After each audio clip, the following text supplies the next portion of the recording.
మనది కాని పని మనకు చెప్పినప్పుడు మనకు రాదనో, మనకు కుదరదనో, మనం చేయలేమనో ఏదో ఒకటి చెప్పి తప్పించుకోవాలి కదా. ఫోన్లే మన మేనేజరే కదా, ఫోన్లే మన కొలీగే కదా, ఫోన్లే మన బామ్మర్దే కదా, ఫోన్లే మన దోస్తుగాడే కదా. ఇలా ఫోన్లే అనే కారణాలతో మొదటిసారి ఒప్పుకుంటాం.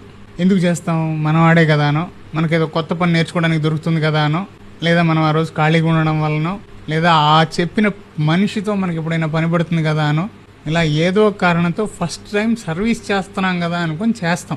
ఆ సర్వీస్ ఎప్పుడు నీకు డ్యూటీగా మారిపోద్దో అది నీకే తెలీదు.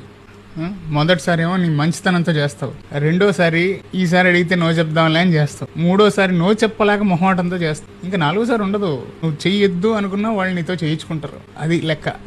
ఎప్పుడైనా పొరపాటు నీకు కుదరక నో చెప్పావు అనుకో, ఆ పని జరగకపోవడానికి కారణం నువ్వైపోతావు. అది ఎలా ఏంటంటే అదంతే, మళ్ళీ కొంచెం గట్టిగా మాడితే అది ఎక్కడికో వెళ్ళిపోతుంది.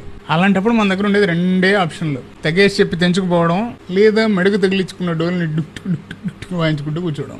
ఒక్క ముక్కలో చెప్పాలంటే బ్రదరు, ఊరకున్నప్పుడు చేస్తే సేవ, ఊరుకే చేస్తే చులకనైపోవా, నీది గాని బాధ్యతకు నిందలు మోస్తావా, నీదైనా నేర్పుతో తప్పించుకుపోతావా, విశ్వదాభిరామ వినురవేమ. అంతేనా కదా? మాటిచ్చే ముందే 1కి 10 సార్లు ఆలోచించుకోండి, లేదా ఈ ఒక్కసారికే చేయగలను, తర్వాత చేయలేకపోవచ్చని ముందుగా కమిట్ అవ్వండి. అంతేగాని ఓపెన్ కమిట్మెంట్స్ ఇచ్చి దాని తర్వాత నువ్వు చేయలేక బఫూన్ అవ్వద్దు. Thank you.